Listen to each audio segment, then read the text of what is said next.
स्वागत है आपका हमारे YouTube चैनल हानी वॉइस में। चलते हैं एक नई कहानी पर।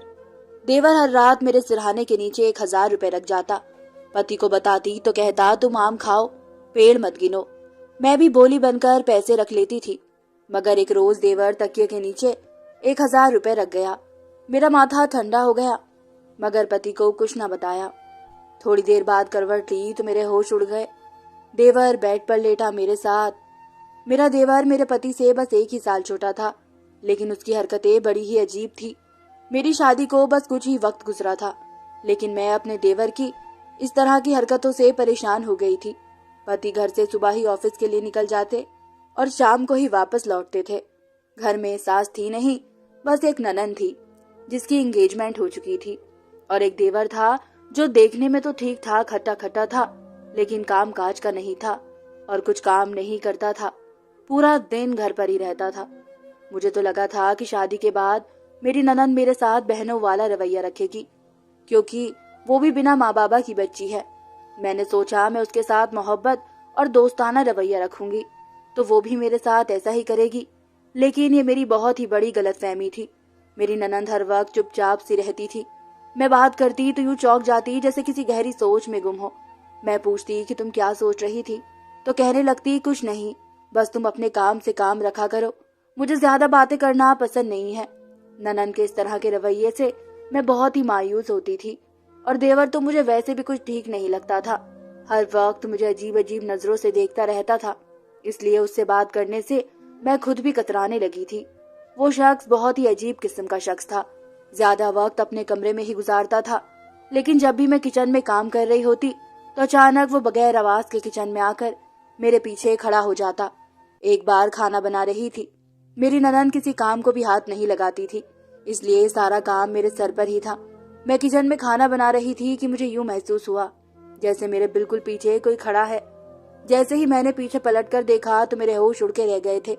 वो बिल्कुल मेरे पीछे खड़ा था। मैं देखकर पीछे हट गई और दीवार से जाकर लग गई। उस वक्त किचन में मेरे और देवर के अलावा और कोई ना था। बजाय वो किचन से बाहर जाता, मुझे देखकर मुस्कुराने लगा। कहने लगा भाभी कुछ चाहिए तो मुझसे कह देना, शर्माना मत। ये कहकर वो किचन से बाहर चला गया। मैंने अपना रुका हुआ सांस बाहर किया था। मुझे अपने देवर की हरकत बहुत ही बुरी लगी थी। मैंने सोचा कि मैं अपने पति से इसको शिकायत लगाऊं कि भला ये भी कोई बात हुई। किचन में इसका क्या काम था? ऐसा उसने क्या करना था जो मुझसे ये बातें कह रहा था? बल्कि वो तो खुद मेरे पति की कमाई से मुफ्त की रोटियां तोड़ रहा था। लेकिन मुझे हैरत अपने पति पर हुई थी। रात को जब खाना खाने के बाद हम कमरे में आए तो मैंने कहा यश, मुझे अमन की बात बिल्कुल भी अच्छी नहीं लगती। मैंने यश को अमन की सारी हरकतें बता दी तो वो कहने लगे कि तुम गलत सोच रही हो। अगर उसने तुम्हें ये कहा है तो तुम्हें तो उसकी बात मान लेनी चाहिए। जिस चीज की भी जरूरत हो तो तुम अमन को कह दो, वो तुम्हें ला दिया करेगा। इसमें बुरा मानने वाली तो कोई बात नहीं। लेकिन अगले दिन जो कुछ भी मेरे साथ हुआ वो बहुत ही अजीब था। यश को अपने काम के सिलसिले में अक्सर शहर से बाहर जाना पड़ता था और मेरी ननद अपने कमरे में ही हर वक्त रहती थी। शुरू में जब यश शहर गए तो मैंने अपनी ननद से कहा था कि वो मेरे साथ सो जाया करे, लेकिन मेरी ननद ने तो मुझे साफ मना कर दिया। मैं तो उसके मिजाज से बेहद परेशान थी। रात को मैं अपने कमरे में आकर सो गई। मैं नींद की कच्ची थी। गहरी नींद में भी आहटों की आवाजें मुझे सुनाई दे जाती थी, या मैं दिमागी तौर पर जागी हुई होती थी। अब भी ऐसे ही सोच में थी जब मुझे लगा जैसे मेरे कमरे का दरवाजा बड़े धीरे से खुला हो और कदमों की आवाज करीब आई हो। मैं नींद की वादियों में थी, इसलिए मैंने आंखें नहीं खोली, लेकिन मुझे यूं लगा जैसे मेरे तकिए के नीचे किसी ने हाथ दिया हो। उसके बाद कोई चुपके से मेरे कमरे से वापस चला गया। दरवाजा बंद होने की आवाज से एकदम मेरी आंख खुली थी। मैंने देखा तो दरवाजा बंद था, लेकिन मैं उस वक्त नींद की वादियों में थी। मैंने सोचा शायद ये मेरा कोई वहम होगा। जब सुबह मेरी आंख खुली और मैं अपने बेड की चादर बिछाने के लिए तकिया उठाने लगी तो तकिया के नीचे से मुझे 1000 का नोट मिला। ये देखकर मुझे रात का सारा किस्सा याद आने लगा। मुझे अब अपने देवर पर जितना भी गुस्सा आता उतना कम था। जाहिर है मेरी ननद मेरे कमरे में आने को तैयार नहीं हुई थी, ना ही बात करती थी। इसकी एक अपनी ही दुनिया थी जिसमें वो मगन रहती थी। उसकी एंगेजमेंट उसके कजिन से हुई थी जो कि दुबई में था, और ज्यादा वक्त वो उससे फोन पर ही बातें करती रहती थी। उसका नाम समीर था, तो जाहिर है ये काम मेरे देवर ने ही किया होगा। वो होता कौन था? उस वक्त मेरा देवर बाहर लॉन्ज में ही बैठा हुआ था। मेरी ननद अपने लिए नाश्ता तैयार कर रही थी। मैं गुस्से से उसके पास आई और 1,000 का नोट दिखाया। मैंने कहा, ये तुम्हारी हरकत है। मेरी गुस्से से भरी आवाज को सुनकर वो कुछ अजीब नजरों से मुझे देखने लगा, लेकिन उसने ये साबित कर दिया कि ये काम मेरा है। उसने हाँ में सर हिलाया और कहने लगा कि जी हाँ। मैंने कहा, तुम्हारी हिम्मत कैसे हुई रात के वक्त मेरे कमरे का दरवाजा खोलकर अंदर आने की? मेरे ऊंचे और तेज लहजे को सुनकर मेरी ननद किचन से बाहर आ गई। ये सुनकर तो वो मेरे देवर की रंगत उड़ गई थी। कहने लगा, मैं तो आपसे पूछता ही रहता हूँ कि आपको कौन सी चीज की जरूरत है तो बता दें, लेकिन आप तो कुछ कहते ही नहीं। मैंने सोचा कि आपके तकिए के नीचे ही पैसे रख देता हूँ, अगर आपको कोई चीज लेनी होगी तो ले लीजिएगा। वो तो ये आराम से नॉर्मल लहजे में बात कर रहा था, जैसे कि कोई बात ही ना हो। मैंने कहा, ना तो मुझे तुमसे कुछ चाहिए, और दूसरी बात, अगर तुम्हें इतना ही शौक है तो तुम ये पैसे मुझे दिन के वक्त दे सकते हो। ये भला क्या हरकत है कि रात के उस वक्त मेरे कमरे में दाखिल होते हो जिस वक्त तुम्हारे भाई भी घर पर मौजूद ना हो, और मेरे तकिए के नीचे पैसे रखकर चले जाना? ये कोई तरीका नहीं है। मेरी ननद ने जब मेरा सख्त लहजा सुना तो बजाय अपने भाई को बुरा भला कहने के उल्टा मुझे ही कहने लगी, देख लिया तुमने इस लड़की के तेवर? मैं तो तुमसे पहले ही मना करती थी, इसे मुंह मत लगाओ, तुम्हें ही बहुत पड़ी हुई थी। भाभी है, भाभी है, देख लिया भाभी का असली रंग। मैं तो जानती थी कि अगर कोई गैर औरत हमारे घर आएगी तो हम तीनों में फूट ही डालेगी। मेरा क्या है, मेरी तो चंद महीनों बाद शादी हो जाएगी, लेकिन देख लेना अमन, ये भाई को तुम्हारे खिलाफ भी करके तुम्हें इस घर से निकलवा देगी। दर दर की ठोकरें खाओगे तुम। अरे दफा करो, मत दिया करो इसे पैसे। मैं तो अपनी ननन की बातें सुनकर अजीब सी सोच में रह गई थी। फिर वो कहने लगी, मैं नाश्ता बनाने जा रही हूँ, तुम्हारे लिए भी बना देती हूँ, क्योंकि महारानी साहिबा जिस कदर गुस्से में है तुम्हें तो नाश्ता बना कर देने वाली नहीं है। ये कहकर मेरी ननन किचन में चली गई और मैं हक्का बक्का उसे देखती रह गई कि कितनी बदतमीज थी वो। अपने भाई की घटिया हरकत और उसे रोकने के बजाय मुझे ही बुरा भला कह रही थी। मैंने भी गुस्से से सिर्फ अपना ही नाश्ता बनाया और दोपहर का खाना भी नहीं बनाया। खुद के लिए एक आमलेट बनाकर खाना खा लिया और बैठ गई। शाम को मुझे अपने कमरे में बाहर से अपनी ननन के चिल्लाने की आवाज आ रही थी। वो साथ साथ किचन में कुछ पका रही थी और साथ में मुझे बातें सुना रही थी। कह रही थी कि अभी 2 महीने भी नहीं हुए हैं इसकी शादी को और इसने अपने रंग भी दिखाने शुरू कर दिए, और इतने पैसे लगाकर हमने अपने भाई की शादी इसलिए थोड़ी की थी कि नवाबजादी जरा सी बात का पतंगड़ बनाकर कमरे में बैठ जाए और मैं यहाँ किचन में काम करूं। मैं दिल में सोच रही थी कि मुझे नहीं पता था कि उसकी इतनी लंबी जुबान भी हो सकती है। रात को जब यश वापस आए तो बहुत ही गुस्से में थे। शायद मेरी ननद उसके कान भर चुकी थी। वो बिना बताए ही आ गए थे, इसलिए मैंने तो कुछ भी नहीं बनाया था। जब यश आए तो मैं भी कमरे से बाहर आ गई। डाइनिंग टेबल पर मेरी ननद ने बड़े बिगड़े हुए मूड के साथ खाना लगाया था कि यश बैठकर खाना खाने लगे। अमन भी बैठ गया, लेकिन जैसे ही मैं बैठने लगी मेरी ननद कहने लगी, उठो यहाँ से और अपने लिए खुद पकाओ। तुम्हारे बाप की नौकर नहीं हूँ मैं कि तुम्हारे सामने टेबल सजाऊं। ये सुनकर यश ने उसे रोक दिया और कहने लगे, परी ये क्या बदतमीजी है। वो कहने लगी, तुम बस चुप ही रहो। मुझे पता था तुम्हारी शादी को 8 दिन नहीं गुजरेंगे कि तुम अपनी बीवी की ही जुबान में बोलोगे। तुम्हें ये नजर नहीं आता कि उसने सुबह कितनी बदतमीजी की है अमन के साथ? न जाने कौन कौन से घटिया इल्जाम लगाने पर तुली हुई है। इसलिए मैं तो उसके नखरे नहीं उठाने वाली। उसे भूख लगी है तो अपने लिए खुद पका कर खा सकती है, लेकिन मेरे हाथ का पका हुआ ये नहीं खाएगी। यश मुझसे कहने लगे कि क्या बात हुई थी और तुमने इतने में ही कौन सा तमाशा लगाना शुरू कर दिया। न सास ससुर की तुम्हारे ऊपर जिम्मेदारी है और ना ही घर पर इतना कोई ज्यादा कामकाज कि तुम उल्टी सीधी हरकतें पर जाओ। पर यश ने तो मेरी बात सुने बगैर ही मेरी बेइज्जती कर दी थी। मैंने कहा कि पहले मेरी पूरी बात तो सुन लो। मेरी इतनी बेइज्जती कर चुके हो। देवर का रात के अंधेरे में भाभी के कमरे में जाने का क्या मकसद है? उसे पैसे देने का इतना ही शौक है तो दिन में भी दे सकता है, और मैं उससे पैसे मांगती भी नहीं हूँ। फिर वो बिना वजह मेरे कमरे में क्या करने आता है? मेरी बात सुनकर यशु बोले जैसे कि ये कोई बड़ी बात ही ना हो। कहने लगे, बस इतनी सी बात पर तुमने इतना बड़ा तमाशा लगाया है? अरे भाई, वो परी के कमरे में भी यूं ही चला जाता है। तकिए के नीचे कभी 500 तो कभी 1000 रख देता है। ये उसकी बचपन की आदत है। मैंने कहा कि वो उसकी बहन है। मेरा ये कहना था कि यश मुझे गुस्से से चिल्ला कर कहने लगे, तो फिर तुम क्या हो? तुम मेरे भाई को अपना भाई समझती ही नहीं हो, ना मेरी बहन को बहन समझती हो। तो तुम यहाँ पर कौन से रिश्ते निभाने आई हो? मेरे दोनों बहन भाई मेरी जिम्मेदारी है और मैं कभी भी अपने बहन भाइयों को तुम्हारे खातिर नहीं छोड़ सकता। अपना बर्ताव ठीक रखना। अगर तुमने मेरे बहन भाइयों को अपना बहन भाई समझा होता तो तुम्हें ये बात इतनी बुरी नहीं लगती जितनी अब लग रही है। ये कहकर बिना खाना खाए यश उठकर कमरे में चले गए। मैं भी उठकर कमरे में चली गई। उनका मूड खराब था। मैंने ही हाथ जोड़कर उनसे माफी मांगी थी। वो कहने लगे कि माफी तो तुम अमन से मांगो, क्योंकि तुमने उसका दिल दुखाया है। उसने तुम्हें बड़ी बहन समझकर ही तुम्हारे तकिए के नीचे पैसे रखे थे। बहरहाल मेरे लिए मुश्किल था, लेकिन फिर भी मैंने अमन से सॉरी कह दिया था। उसने फौरन से कहा कि नहीं नहीं, उसकी कोई जरूरत नहीं है, आपकी गलतफहमी दूर हो गई है, बस यही ठीक है। लेकिन उसके बाद तो जैसे अमन ने सिलसिला ही शुरू कर दिया था। वो अक्सर मेरे तकिए के नीचे 1000 का नोट रख जाता था, जो मुझे बिल्कुल भी पसंद ना था। और अजीब बात यह थी कि तभी रखता था जब यश काम के सिलसिले में दूसरे शहर चले जाते थे।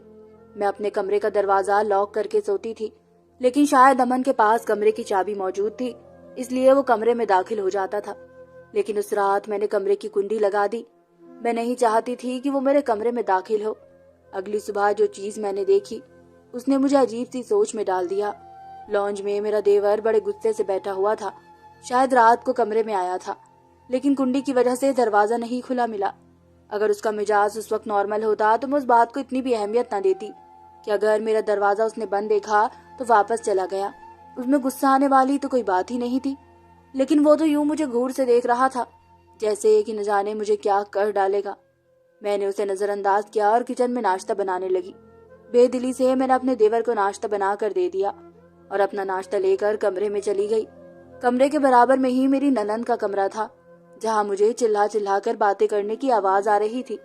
शायद वो अपने होने वाले मंगेतर से किसी बात पर लड़ने लगी थी, क्योंकि वो उसे यही कह रही थी कि मैं तुम्हारे घर पर सिवाय तुम्हारे और किसी की भी जिम्मेदारी नहीं संभालूंगी, क्योंकि मेरी भाभी भी सिर्फ मेरे भाई की जिम्मेदारी संभालती है। अगर तुम ये समझ रहे हो कि तुम मुझे शादी के बाद अपने घर वालों की नौकरानी बनाकर रखोगे तो मैं ऐसा कुछ भी नहीं करूंगी। मुझे तो ये समझ ही नहीं आता था कि वो इस तरह की बदतमीज लड़की क्यों है। ननंद क्या, मुझे तो अपने देवर की भी समझ नहीं आती थी कि वह किस किस्म का शख्स है। शायद मेरे सास ससुर ने अपने बच्चों की परवरिश ही अच्छी नहीं की थी। उन्हें रिश्तों का लिहाज रखना नहीं सिखाया था, सिर्फ लड़ना झगड़ना सिखाया था। शायद तीनों अपने माँ बाबा की मौत के बाद ऐसे हो गए थे, या उन्हें लोगों के रवैयों ने ऐसा कर दिया था। बहरहाल जो भी था, मेरी समझ से तो बाहर था। मैं नाश्ता करने के बाद किचन में आ गई, और तो और मेरा देवर भी किचन में आ गया। कहने लगा, रात को आपने कमरे का दरवाजा क्यों बंद किया था? क्या अब भी आपको मुझसे परेशानी है, या मुझ पर शक है, या मेरे चरित्र पर शक है? तो मैंने उसे कोई भी जवाब नहीं दिया और चुपचाप सब्जी काटने लगी। वो मेरे सामने आकर खड़ा हो गया। कहने लगा, मैं आपसे कुछ पूछ रहा हूँ। मैंने कहा, मैं तुम्हारे किसी भी सवाल का जवाब नहीं देना चाहती, और ना ही तुम्हें मुझे पैसे देने की कोई जरूरत है। बात रही तुम्हारी हरकतों की, तो मुझे अच्छा नहीं लगता कि मेरे सोते हुए कोई मेरे कमरे में आए, वो जिस मर्जी नियत से आए, मगर ये गलत है। मेरी बात सुनकर वो वहां से बाहर चला गया। 2-3 दिन बाद यश भी वापस आ गए। सामने परी ने धमाका फोड़ दिया था कि वो अपना रिश्ता खत्म कर चुकी है, वो समीर से शादी नहीं करेगी। ये सुनना था कि यश को गुस्सा आने लगा। कहने लगे, तीसरी एंगेजमेंट है जो तुम तोड़ चुकी हो। परी, तुम्हारे साथ मसला क्या है? क्या सारी जिंदगी यही बैठने का इरादा है? यश ने गुस्से से ये कहा तो वो कहने लगी, मैं तुम्हारे सर पर नहीं बैठी हुई हूँ, मैंने सोच लिया है कि मैं नौकरी करूंगी। यश तो अपने दांत ही भींच कर रह गए। परी बेहद ही बदतमीज थी और मुझे हैरत होती थी कि अमन उसे कुछ भी नहीं कह रहा था। वो जो भी कहती थी अमन उसे मान लेता था, कहता था वो ठीक ही तो कह रही है। अब भी यही हुआ था। वो यश से कहने लगा, परी गलत नहीं कह रही है, ये समीर जो है ना, ये इसे नौकरानी बनाकर रखना चाहता है। वो इसे अपने माँ बाबा और भाइयों की सेवा करवाना चाहता है। घर के सारे काम वही करेगी, ये कोई नौकरानी थोड़ी है। उसे तुम बात करो, अगर वो परी को अपने साथ दुबई ले जाए फिर तो ठीक है, वरना तुम रिश्ता तोड़ दो। ये सुनकर यश कहने लगा कि रिश्ता होना और तोड़ देना तुम लोगों के लिए मजाक है। पहले 2 रिश्ते भी इसी वजह से टूटे हैं। बड़ी मुश्किल से हमें ये रिश्ता मिला था, और समीर के घर वाले पहले ही कह चुके थे कि परी शादी के बाद समीर के साथ दुबई नहीं जाएगी। अगर परी को एतराज था तो उस वक्त कहती। अब जबकि 3-4 महीने बाद शादी है तो परी ने खुद ही रिश्ता तोड़ लिया। ये क्या तरीका है? ये कहना था कि परी फूट पड़ी। कहने लगी कि मैं जानती हूँ तुम किसकी जुबान बोल रहे हो। ये जो मायूस बनी बैठी है ना तुम्हारी बीवी, ये सब तुम्हारे कान में उसने भरा है, सारा जहर घोल के रख दिया है तुम्हारे कानों में मेरे खिलाफ। मैं तो उसकी बातें सुनकर हैरान रह गई थी। मुझे तो किसी बात का पता भी नहीं था। मुझे तो ये भी मालूम ना था कि वह खुद ही अपनी मंगनी और रिश्ता तोड़ चुकी है। ना ही यश ने मुझसे कभी अपनी बहन भाइयों की इस तरह की बातें की थी, लेकिन बिना वजह मैं मुजरिम बन गई थी। यश कहने लगे कि मैंने अपनी बीवी को औकात में रखा हुआ है, मैं उससे तुम लोगों की बातें नहीं करता, और तुम भी इतनी बड़ी नहीं हो कि तुम अपने रिश्ते खुद ही तोड़ दो। लेकिन परी कहने लगी कि मैं उसके घर में नहीं रहूंगी, मुझे उसके साथ दुबई जाना है, और अगर इस बात पर वो तैयार नहीं होता तो मैं शादी नहीं करूंगी। ये कहकर वो उठकर अपने कमरे में चली गई। अमन भी कहने लगा कि तुम परी पर जबरदस्ती नहीं कर सकते। यश कहने लगा कि तुम ज्यादा उसकी तरफदारी मत करो, इस तरह से वो कभी भी अपना घर नहीं बसा सकेगी। अमन यश की बात समझे बगैर अपने कमरे में चला गया, लेकिन मुझे यश की बात ठीक ही लग रही थी। मैंने जब यश से इस बात की वजह पूछी तो वो कहने लगा कि जब माँ बाबा सर पर ना हो तो बहन भाई अपनी मनमानियां करने लगते हैं। वो शुरू से ही माँ बाबा की लाडली थी और उनके मरने पर वो खुदगर्ज हो गई है। समीर एक समझदार लड़का है, मैं नहीं चाहता कि उसका रिश्ता टूटे। यश बहुत ही परेशान थे। मैंने सोचा कि मुझे ही इस बात का कोई हल निकालना चाहिए। मैंने ये बात महसूस की थी कि परी यश से ज्यादा अमन की बात मानती थी, इसलिए मैंने अमन से ही बात करने का फैसला किया। एक रात जब ये शहर से काम के सिलसिले में गए थे तो अमन मेरे कमरे में पैसे रखने आया। 1000 तकिए के नीचे रखे और मैं फौरन से उठ बैठी और बेड के साइड पर रखे लैंप को जला दिया। मुझे जागते देखकर वो कुछ अजीब सा हो गया था और शायद उसे लगा कि मैं उस पर चीखूंगी चिल्लाऊंगी, लेकिन मैंने ऐसा कुछ नहीं कहा। मैंने कहा कि मुझे तुम्हारे इन पैसों की जरूरत नहीं है, मुझे पैसे देने की बजाय तुम अपनी बहन को अकल दे दो। वो तुम्हारी बात मानती है, उसका घर बसने दो और उसे समझाओ वो जिंदगी को समझे, ताकि वो हंसती खेलती रहे। मैं इस घर के सारे काम करती हूँ, खाना भी बनाती हूँ। बस मैंने एक दिन नहीं बनाया तो परी को कितना बुरा लगा था, तुम्हें भी बुरा लगा था, क्योंकि तुम्हारी हरकत बिल्कुल सही नहीं थी। लेकिन फिर भी मैंने तुम्हारी ये बात भी बर्दाश्त करने की कोशिश की, क्योंकि मुझे यश के साथ घर बसाना था। तुम्हारी बहन को समझौता करना पड़ेगा, तभी वो जिंदगी गुजार सकेगी, और अगर तुम उसे समझाओगे तो वो जरूर समझेगी। मेरी बात खामोशी से सुनकर अमन कमरे से बाहर चला गया। उसके बाद मैंने परी के रवैये में बहुत ही फर्क देखा था। परी शायद उस रोज ये बात समझ गई थी, इसलिए उसने शादी से इनकार नहीं किया। कुछ महीने में विदाई होकर समीर के साथ वो चली गई। उस शादी पर ही मैंने अपने देवर के लिए भी लड़की पसंद कर ली। घर को बसाने के लिए समझदारी से काम लेना पड़ता है, न कि जज्बात से। अमन को मेरे कमरे में पैसे रखने का मशवरा भी परी ने ही दिया था, ताकि वो यश को मेरे खिलाफ कर सके और मेरा भी घर खराब कर दे। वो समझती थी कि मैं भी कुछ ऐसी सोच रखती हूँ कि उसकी बहन भाइयों के साथ बनाकर नहीं रखूंगी। लेकिन परी और अमन दोनों ही अपनी शादी के बाद सुधर गए थे और समझ गए थे कि रिश्तों को किस तरह से लेकर चला जाता है और किस तरह से भाभी के साथ रवैया रखा जाता है। अमन अपनी इस गलती की माफी भी मुझसे मांग चुका था। कहने लगा कि आपकी बात ठीक थी, मेरा यूं आपके कमरे में आना बिल्कुल ही गलत हरकत थी। मुझे खुशी इस बात की थी कि हम तीनों के घर बस चुके हैं। धन्यवाद दोस्तों।